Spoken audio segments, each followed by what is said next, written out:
নমস্কার। তো আজকে আমরা একটা গুরুত্বপূর্ণ বিষয় নিয়ে আলোচনা করব। বিগত কয়েক মাস ধরেই আমরা দেখছি যে ভারতে সোনার দাম খুব দ্রুত হারে বৃদ্ধি পাচ্ছে। সাম্প্রতিক তথ্য অনুযায়ী ভারতে ২৪ ক্যারেট সোনার দাম ঐতিহাসিক উচ্চতায় রয়েছে বর্তমানে।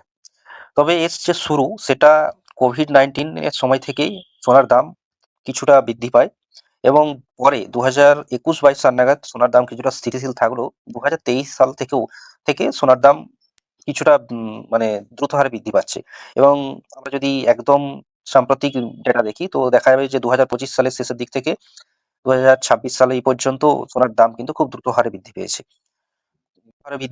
এবং প্রতি ১০ গ্রামের সোনার দাম প্রায় ১,৫০,০০০ টাকা ছাড়িয়ে গেছে খুচরো সোনার দাম। তো উম এর পেছনে কারণ খুচরো সোনার দাম ১,৫০,০০০ উপরে চলে গেছে এবং এই নিয়ে গতকাল আমি একটা সাম্প্রতিক যে তথ্য দেখছিলাম ইন্ডিয়ান এক্সপ্রেসে প্রকাশিত তথ্য। যারা গুড রিটার্নস এর যে সোর্স তারা ইউজ করেছে এবং সেই অনুযায়ী দেখা গেছে যে বর্তমানে ২৪ ক্যারেট সোনার দাম প্রায় ১,৫১,৪৭০ টাকা প্রতি ১০ গ্রামে পৌঁছে গেছে এবং তবে সোনার যে দাম সেটা খুচরো বাজারে ১,৫১,৪৭০ টাকা পৌঁছেছে। যা সাম্প্রতিক সময়ে একটা সত্যিই মানে অর্থনৈতিক পরিবর্তনের ইঙ্গিত দিচ্ছে। তো এর সাথে, সাথে আমরা আরেকটা জিনিস দেখব সেটা হচ্ছে কি না ২০০০ ২৫-২৬ যে অর্থবর্ষ সেখানে ভারত যে সোনা আমদানি করেছে তার যদি চিত্র দেখি, সেখানে সেই চিত্র দেখলে তো আমরা দেখতে পাবো যে সেটা একটা গ্লোবাল শপিং। সবচেয়ে বেশি মানে সোনা আমদানি করেছে সেটা হচ্ছে ভারতবর্ষে সোনা আমদানি করেছে সেটা হচ্ছে সুইজারল্যান্ড এবং সুইজারল্যান্ড থেকে প্রায় $২৩.৫ বিলিয়ন সোনা আমদানি হয়েছে ভারতবর্ষে।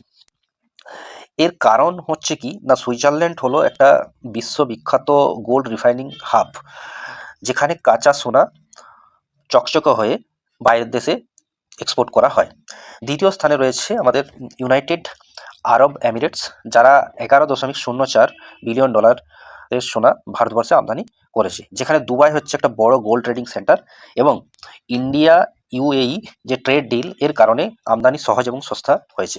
এরপর আসছি আমরা তৃতীয় যেটা সেটা হচ্ছে সাউথ আফ্রিকা, যারা গোল্ড ভারতে প্রায় $6.৯ বিলিয়ন মতো গোল্ড ভারতবর্ষে আমদানি করেছে, যারা সরাসরি খনি উৎপাদিত সোনা ভারতবর্ষে আমদানি করে। এছাড়াও ভারতবর্ষে কলম্বিয়া, অস্ট্রেলিয়া, পেরু এই সমস্ত দেশগুলো ভারতবর্ষে সোনা আমদানি করে থাকে এবং অন্যদিকে আমরা যদি দেখি তো ইউনাইটেড স্টেট এবং হংকং একটা উল্লেখযোগ্য গোল্ড ট্রেডিং হাব। তার সাথে সাথে আমরা যদি দেখি তো ভারত জেনারেলি ৩ ধরনের সোর্স অর্থাৎ উৎস ব্যবহার করে সোনা আমদানির ক্ষেত্রে। একটা হচ্ছে রিফাইনিং হাব, যেখানে সুইজারল্যান্ডের মতো দেশ আছে, ভালো gold trading centre Dubai, Hong Kong এবং ভালো গোল্ড মাইনিং কান্ট্রি যেমন কি সাউথ আফ্রিকা, ঘানা এই সমস্ত দেশগুলো পড়ে। এরপর যেটা আমরা দেখব সেটা হলো যে ভারতবর্ষে যে সোনার দামের যে বৃদ্ধি, সেই বৃদ্ধির পেছনে কি, কি কারণ হতে পারে যে কেন সোনার দাম বর্তমানে এত দ্রুত হারে বৃদ্ধি পাচ্ছে। তো এটার পেছনে কোনো সিঙ্গেল মানে ওয়ান অ্যান্ড অনলি কোনো কারণ নয়। ভারতবর্ষে সোনার দামের বৃদ্ধির পেছনে অনেকগুলো কারণ আছে। কারণ এটা একটা মাল্টি লেয়ার ইফেক্ট, মানে অনেকগুলো ফ্যাক্টরস কাজ করছে। তো আমরা একের পর এক প্রত্যেকটা বিষয় আলোচনা করি। তো প্রথমে আমরা যে বিষয়টা আলোচনা করব সেটা হচ্ছে আন্তর্জাতিক বাজারে সোনার দামের বৃদ্ধি। এরপর যদি দেখি তো বিশ্ববাজারে যে সোনার দাম সেটা আগে ছিল প্রায় $২,০০০ পার আউন্স, সেটা বর্তমানে প্রায় $২৫০০ পার আউন্সে পৌঁছে গেছে। তো এর পেছনে অনেক রকম কারণ আছে যে বিশ্ববাজারে সোনার দাম কিভাবে বৃদ্ধি পাচ্ছে। তো এক হচ্ছে বৈশ্বিক যে অর্থনৈতিক অস্থিরতা, অনিশ্চয়তা এবং মুদ্রাস্ফীতি এবং বিভিন্ন দেশের যে সেন্ট্রাল ব্যাংক তাদের সুদের হার কমাচ্ছে। এই সমস্ত কারণের জন্য কি হচ্ছে না আন্তর্জাতিক বাজারে সোনার দাম ধীরে ধীরে বৃদ্ধি পাচ্ছে। এবং তার সাথে আরেকটা কারণ আমরা যোগ করতে পারি যে বিভিন্ন দেশের সেন্ট্রাল ব্যাংক কি করছে না তারা গোল্ড পারচেস করছে। এরপর একটা ফ্যাক্টরসকে আমরা বলি যে যেটা হচ্ছে ইন্টারেস্ট রেট। যখনই কোনো দেশের ইন্টারেস্ট রেট কমে তো ইন্টারেস্ট রেট কমার সাথে সাথে কি হয় না যারা বিনিয়োগকারী হয় তারা কোথাও না কোথাও বন্ড বা ফিক্সড ইনকামের প্রতি তাদের যে ইন্টারেস্ট অর্থাৎ আকর্ষণ সেটা আস্তে আস্তে কমে যায় এবং তারা আস্তে আস্তে কি করে না বিনিয়োগকারীরা গোল্ডের মতো কোনো নিরাপদ সম্পদের দিকে ঝুঁকে পড়ে। স্বাভাবিকভাবে গ্লোবাল যে গোল্ডের ডিমান্ড অর্থাৎ বৈশ্বিক যে সোনার যে চাহিদা সেটা কিন্তু বেড়ে যায়। তো যখনই সোনার যে বৈশ্বিক চাহিদা বাড়ে তো তখন কি হয় না আন্তর্জাতিক মার্কেটে সোনার দাম আস্তে আস্তে বৃদ্ধি পায়। আচ্ছা, এরপর আমরা যেটা দ্বিতীয় কারণ আলোচনা করব সেটা হলো কি না, দ্বিতীয় কারণ হচ্ছে যে ভারতীয় রুপির যে অবমূল্যায়ন এবং সাথে সাথে ডলারের শক্তিশালীতা।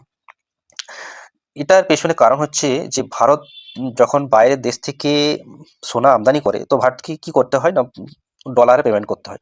তো ডলারে যখন পেমেন্ট করতে হয়, তো সেই জায়গাতে কি হয় না, ভারতের আহ, যে ফরেক্স রিজার্ভ সেটা আস্তে আস্তে কি হচ্ছে না, সেটা আস্তে আস্তে কমতে থাকছে। তো আমরা যদি দেখি তো বিগত বিগত কয়েক বছর ধরে ডলারের রেসপেক্টে রুপিস কিন্তু দুর্বল হয়ে পড়েছে।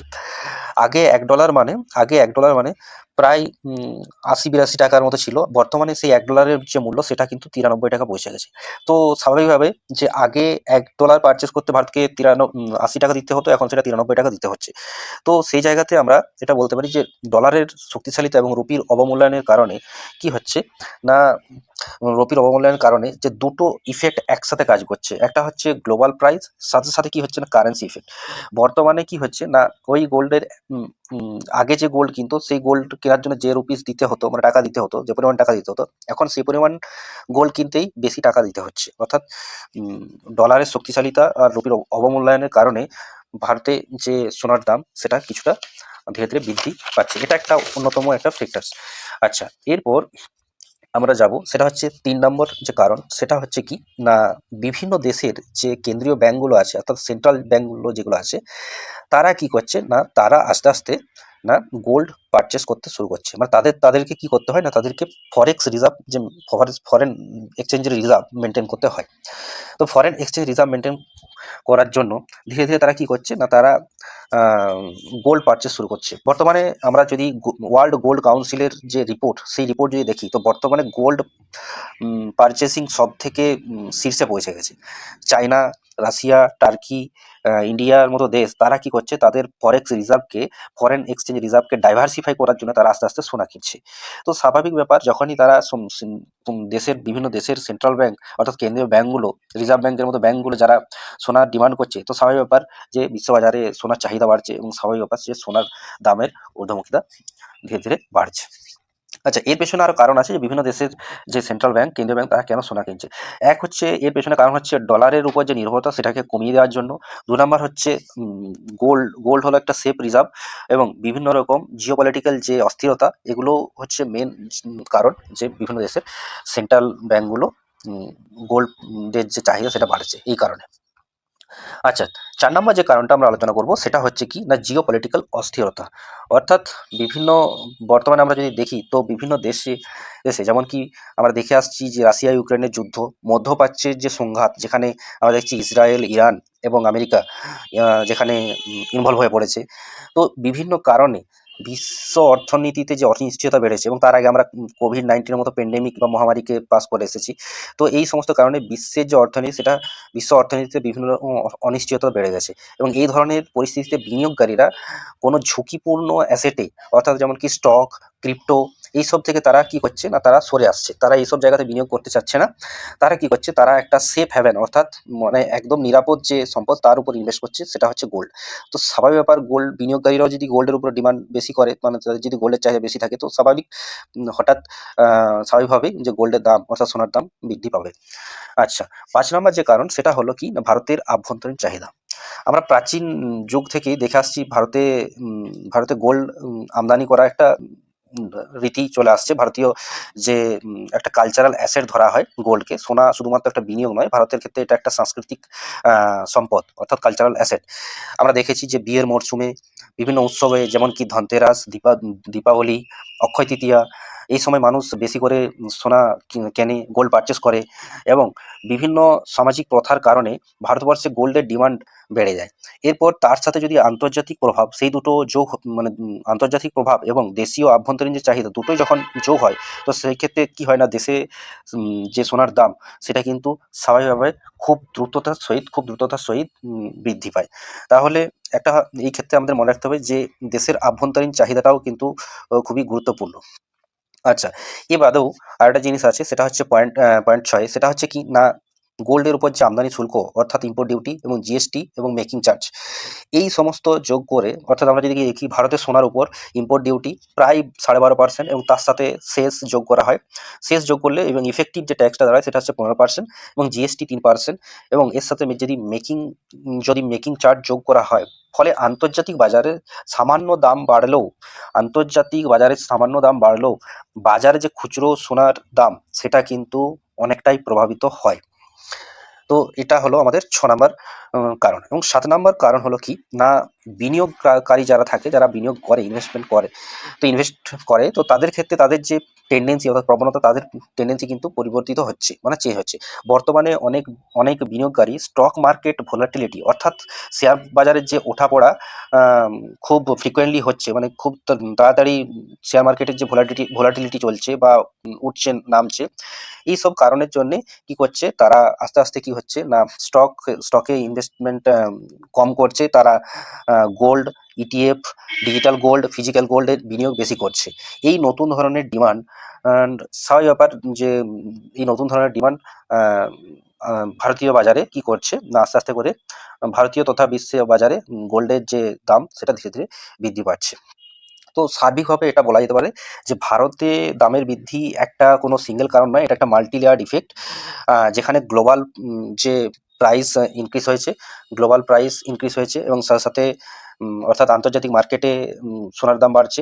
দ্বিতীয়ত রুপির যে অবমূল্যায়ন, রুপির রেসপেক্টে ডলার শক্তিশালী হচ্ছে। বিভিন্ন দেশের সেন্ট্রাল ব্যাংক অর্থাৎ যেমন কি চায়না, রাশিয়া, ইন্ডিয়া, টার্কি, এসব বিভিন্ন দেশের সেন্ট্রাল ব্যাংক গোল্ড ডিমান্ড করছে, তারা তাদের ফরেক্স রিজার্ভ ডাইভার্সিফাই করছে এবং তারা সেখানে গোল্ড বেশি ডিমান্ড করছে। এবং তার সাথে যে ভূ রাজনৈতিক যে ঝুঁকি অর্থাৎ বর্তমানে যে ইউএসএ, ইরান, ইসরায়েল এবং রাশিয়া ইউক্রেনের যে সম্প্রতি যে উত্তেজনা চলছে সেটার কারণে, এবং ডোমেস্টিক যে কনজামশন সেটাও একটা অন্যতম কারণ ভারতে যে সোনার দাম সেটা বৃদ্ধি।